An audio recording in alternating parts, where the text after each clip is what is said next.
What is happening, everybody? James Hancock here. I am back in my hotel room after a very, very long day in Hall H at Comic-Con. And if I sound weak and weary, it's not because I don't appreciate what I just got to see and do, but it's just that after 2 days of standing in the sun and not sleeping and eating junk food, I'm a little greasy, I'm a little tired. However, I wasn't about to let the day draw to a close without sharing some of the fucking phenomenal things that I saw there today. Just for people who have not experienced Hall H in the past, just to give you a frame of reference, 6,500 person auditorium, and all the big studios and television shows and that sort of thing, they go in there and they give you Q&As with cast and crew, and they also give you clips of things that are coming up. And over the course of the day, I got to see the Warner Brothers panel, Women Who Kick Ass panel, the Westworld panel, Stranger Things panel, and the Marvel panel. But if anyone wants to get into Hall H in the future, my advice is the day before you want to get in, you stay in line all day, and then you come back really early the day of, and if you're lucky, you'll get a wristband, and they'll let you in. But there are some people who got wristbands who still didn't get in, so there are no guarantees. You just got to come early and put up with a lot of misinformation and confusion. And if you're lucky, you get to experience Hall H. And luckily, I had people I was with who are much smarter about this than I am and much more experienced. So they kind of held my hand through the process. But let's dive into some of the incredible things that I saw. This is going to be spoiler heavy because that's the whole point of going to Hall H, is you want a taste of things to come. In any case, spoiler-free section is now over, and I'm going to dive into some details. So the day opened with a 2.5 hour, 2 hour Warner Brothers panel, and it's crazy because they have all these screens for you to see everything, but for Warner Brothers, they slide the curtains back along the walls and give you all these extra images. But Ready Player One was up on deck first, and it's basically based on the best-selling novel about a futuristic society where a lot of people live in virtual reality video games. Steven Spielberg's in the director's chair, and the book is beloved. I have not read it, but what I saw is killer because it's essentially a pastiche of early 80s and some 90s pop culture influences like Freddy Krueger and the Iron Giant and things like that. That didn't come out for a very long time. Blade Runner, we got a nice Q&A with Denis Villeneuve, the director, as well as his cast. Denis Villeneuve said basically he took the gig because he didn't want another director to fuck it up. Those were his words, not mine. Harrison Ford was just hysterical and incredible, and Chris Hardwick, who was the moderator, kept kind of talking shit with them, and Harrison Ford would rise up, and somebody in the crowd said, is it your intention to reboot or redo all your franchises that you created in the 70s and 80s? And Harrison Ford just said, you're damn right, which I loved. But the big showstopper for Warner Brothers was all their Justice League stuff, all their superhero stuff. But they brought Jason Momoa out, and he was barefoot, and he was just acting like a total hysterical savage when being asked about Aquaman. They showed some killer footage. They showed this great scene with these guys fishing, and slowly but surely they see this giant, vast army of underwater vehicles, and it's just absolutely terrifying. Because at first it's a few small ones, but as we pull back, we see these huge underwater vessels, and Jason Momoa, he said, well, I'm always getting in trouble, so I might as well tell you, those are Ocean Masters vehicles. And he also had a great moment where somebody made a reference to Superman, some kid, and he was like, kid, I don't know if you saw the last movie, but Superman's dead, and he just started cracking up. Anyway, Jason Momoa was on fire. What was really cool is when they brought out the rest of the Justice League, they brought out Ray Fisher and Ezra Miller and Ben Affleck and Gal Gadot, who looked like an absolute goddess. She was just such a giant showstopper that the entire Hall H just was on its feet, roaring in approval. They showed the new trailer for Justice League, and it had a nice little tease about Superman at the end, and I have to say, I much prefer this new trailer over the previous one, which had that strange version of Come Together playing, which I totally understood, but this new trailer, I think, is the much stronger one. But it was a great bit where Chris Hardwick asked Ben Affleck to confirm or deny some of the rumors about him bailing on the part of Batman, and Ben Affleck did this long, enthusiastic speech about how he's the luckiest guy in the world, and to be standing in Hall H and say, I'm Batman, is such a privilege. But he never denied some of the rumors that he's trying to get out of playing the part, so who the hell knows what's going on in his life, but he seems, at least for the time being, to be totally invested, and the cast had this incredible chemistry. But somebody asked this great question about if they were to fight the Suicide Squad, like who would they choose to fight? And everybody's going, like, naming certain characters, and Gal Gadot just said, well, I'd do Margot Robbie, which, in the context of the conversation makes perfect sense that she wouldn't want to fight Harley Quinn, but I'm sure there are going to be people online who just take that one segment, I'd do Margot Robbie, take it out of context for a variety of ways. In any case, very, very fun Q&A. And they shifted right into a Women Kick Ass panel, which was devoted entirely to celebrating the work of Charlize Theron. This showed a really, really kick-ass extended clip from Atomic Blonde, and she talked about all the choreography involved, and what she said she really wanted to emphasize was moves that would be specific to females as opposed to guys, and so it was a lot of like knees and elbows and things like that. Just they changed the whole fighting style. Charlize Theron was going to be doing a lot of her own stunts, and she just wanted to make sure that when people see it, they would say, well, girl can't do that, or blah, blah, blah. So she wanted to make sure it was very feminine but badass all at once, and she basically expressed her desire to turn Atomic Blonde into a franchise that could last several movies. From what I've seen so far, yes please, more of that. And to put a nice exclamation mark on her point at the end, and she said, yeah, and guys, women have boobs. And yeah, I totally agree. So the next big panel was Stranger Things, and up to this point, this was the most kick-ass thing that I saw. They showed the trailer twice, and Patton Oswalt did this great Q&A with the cast and the Duffer Brothers. And I wasn't as interested in the Q&A because it was mostly a lot of kids just being silly and talking trash and blah, blah, blah. But the trailer was ungodly. It was just phenomenal and has this great like Lovecraftian supernatural element, but also included the game's Dragon's Lair, which I really, really loved as a kid. Had all this great stuff from like Vincent Price and Thriller combined with images from like Ghostbusters. Basically, it's yet another pastiche. It just happens to be a pastiche that is very, very specific to like Stephen King, John Carpenter, and Steven Spielberg from that era. And it looks as, I mean, if it's possible, season 2 might be stronger than season 1. I really enjoyed Stranger Things. Love the characters, love the concept, love the mood, love the template, loved even like, you know, the font of the title of the show, and it's all that back and more.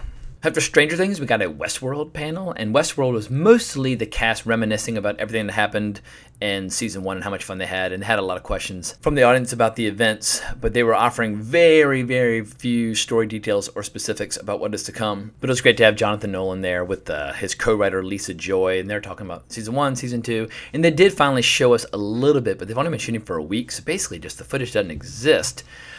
But we got this great stuff with Evan Rachel Wood riding on horseback, which is almost like a sexual kind of like intensity to the way she's riding. But she's got this rifle and she's blasting away. We've got these great shots of the man in black with just blood covering his face and smiling. I mean, I fucking loved Westworld Season 1. So when Westworld 2 finally rolls around, sometime late 2018, I will have a lot of pent-up desire to see what the new season's all about. So the Marvel panel was just an epic presentation of beauty, awe, and wonder. I was just totally floored, and it opened with this great, I mean, Kevin Feige, he's the architect of the MCU. Everything you love about the MCU is most likely because of his doing or putting the people in place to make those things happen. He really gets what makes this universe tick.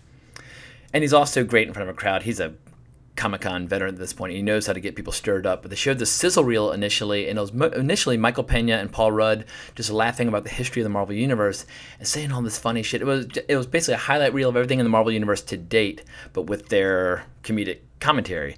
But then it shifted, and they go, and that's all you need to know about playing Janet Van Dyne. And they turn the camera around, and they're talking to Michelle Pfeiffer, basically giving her the story. And she's like, I don't know, this sounds like a huge sausage fest. In any case, Michelle Pfeiffer, a.k.a. Catwoman, she is playing the original Wasp, the Henry Pym Wasp from way back when, who we saw in the movie disappearing, but she's obviously a Marvel legend from the early 60s. But then Evangeline Lilly came out, and they started talking about all the problems with finding like a place to go to the bathroom when you're wearing your costume. Paul Rudd made some silly joke about peeing in his suit.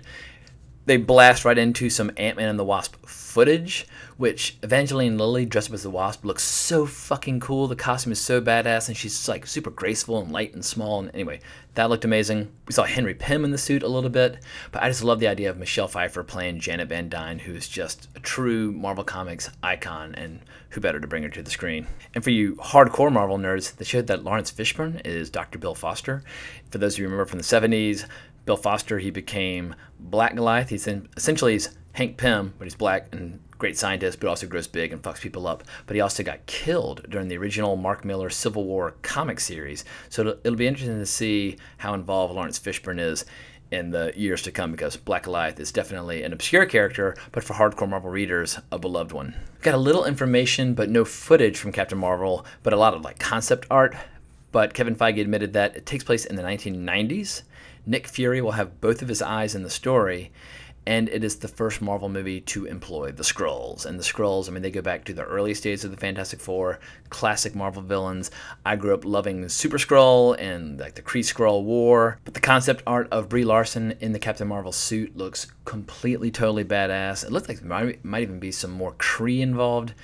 It looks like it's just going to be more Marvel cosmic stuff, and I love anything and everything involving space and or Marvel. So, but that didn't come out till 2019, so I'm sure we'll be getting teased a lot more shit in the years to come. But the presentation really took off with Thor Ragnarok. They brought out the director Taika Waititi and all of his cast, and had this awesome debate about New Zealand versus Australian dialects and lingo and humor, and borderline adversarial, but a lot of fun to watch because there's some serious shit talking going on. If you know Taika Waititi's movies and you like things like What We Do in the Shadows, he was just funny as hell up on stage, and definitely was a great lion tamer for all these massive movie stars. And in spite of the fact that he comes from the world of relatively low budget movies like The Hunt for the Wilder People. Tom Hiddleston, I mean, basically they all gave some insights into their characters, but Tom Hiddleston said basically that while Loki might be, in theory, the ruler of Asgard and aware of the impending danger of Ragnarok, that he's still the god of mischief and he likes to play and cause destruction and things like that. Mark Ruffalo admitted that Hulk's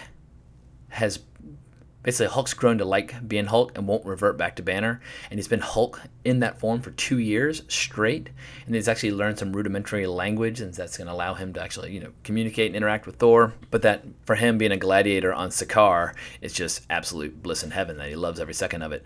But they finally went into a giant Thor Ragnarok trailer, sizzle reel, whatever you want to call it. It was just a shitload of Thor Ragnarok footage, and there was just so much incredible. I mean, it started with a long scene when Thor first gets captured and sold to the Grand Master, and he gets put in this cell, and Taika Waititi basically pitched it as it's like a giant New Zealand bouncer who's like really, really soft-spoken and has this great New Zealand accent, but also a huge, intimidating individual. But he was absolutely hysterical. We saw an unreal shot with Hulk flying through the air, going up against Surtur, I mean, the lord of all the fire giants in Norse mythology. I've always loved Surtur since the early Walt Simonson days from the early 80s. They mentioned that the Grand Masters tournament is called the Contest of Champions, and if you're a old person like me, you read this series called Contest of Champions in the late 70s when the Grandmaster pitted all these superheroes together.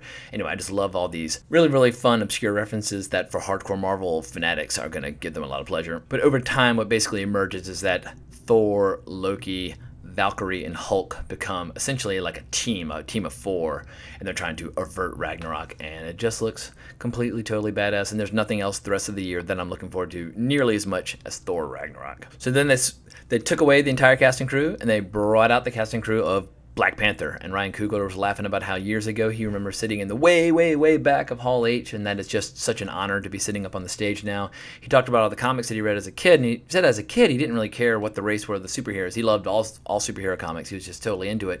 But as he got older, he wanted to read some comics with black characters, and his local comic store steered him toward Black Panther. He fell into those comics, absolutely loves the character, massive fan, and you just feel his enthusiasm just coming off of him in waves for the material.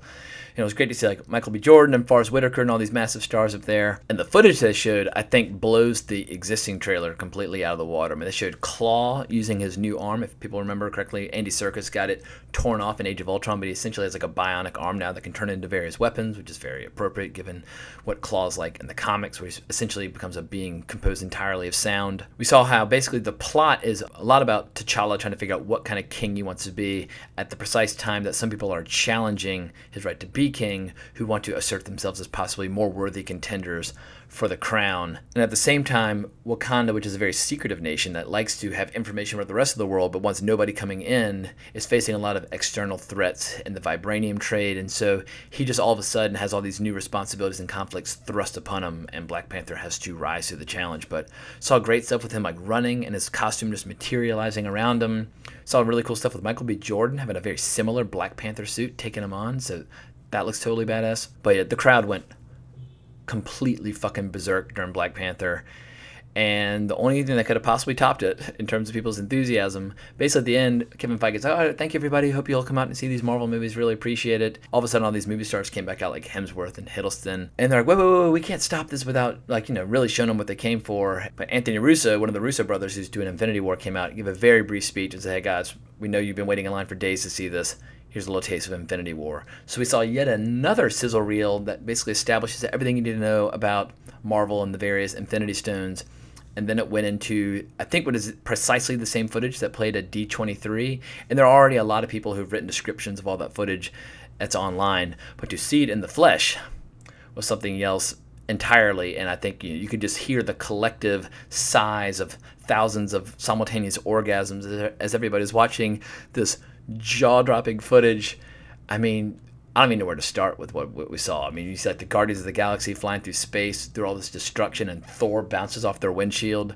Just to see Thor and the Guardians interacting, I was just like, oh, this is fucking incredible. You know, Rocket talking all this shit. And then we see them working with more people that we know from the other Marvel movies. Like we see Doctor Strange casting these spells where he's making these little platforms, and Star-Lord's running along and hopping along them to get up to his target. And it's just cool seeing that kind of teamwork from people who come from very different backgrounds. Cosmetically, there are all these crazy little details that people were just would. It was like the Beatles were playing. To see shrieks would go up. We saw Black Widow with white hair. We see Spider-Man in the new suit that was pitched to him at the end of Spider-Man Homecoming.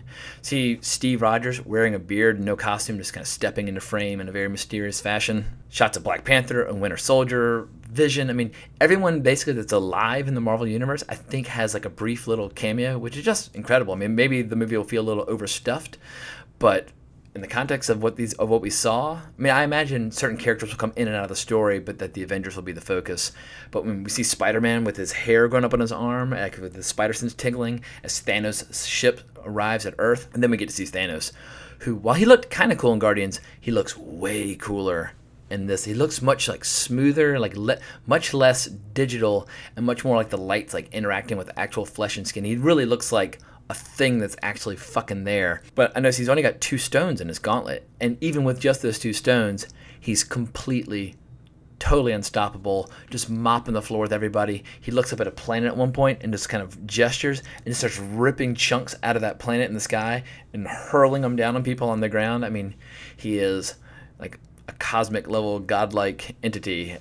And sometimes you need more than like Spidey and the Winter Soldier to take on a threat like that. Yeah, it wasn't super long, but we did have some touching scenes, like with like Spider-Man apologizing to Iron Man. I'm assuming he feels guilty about failing to avert a certain disaster when Thanos first arrives. But this movie really feels like everything Marvel's been building towards since 2008, when they first unleashed Iron Man, which was the first movie that they produced themselves and started trying to get all the characters back and create this shared universe. So yeah, 2008 to now, which will be 2018 when Infinity War comes out, would be the perfect 10-year anniversary. And it really is just jaw-dropping how far Marvel has come in that time and how many beloved characters have introduced and franchises they've created.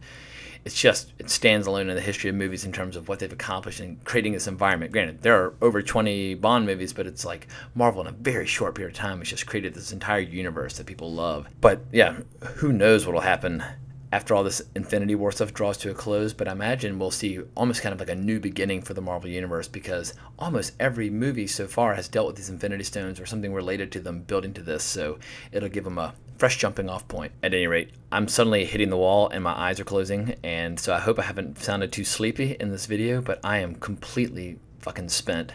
I need food, a bath, and sleep, and I don't really care what order I get it in, but I need to just recharge my batteries. So I hope some of this video was interesting to you. I hope some of these revelations or spoilers were fun for you to hear. I highly recommend everybody try to make a pilgrimage to San Diego for Comic-Con at some point, because this is, while totally exhausting and greasy and gross in a lot of ways, well worth the trip and well worth the wait. And it's going to be a good year to be a movie fan over the next 12 months based on just what I saw today. And TV fan, yeah, Stranger Things and Marvel and all that stuff just looks fucking killer. So thank you so much for watching this video. I really appreciate it. Please consider giving my channel a subscribe. I promise I'll be more alert and energetic in my future videos. And if you want to talk more, find me on Twitter at Colbrax. I'll see y'all in the very near future.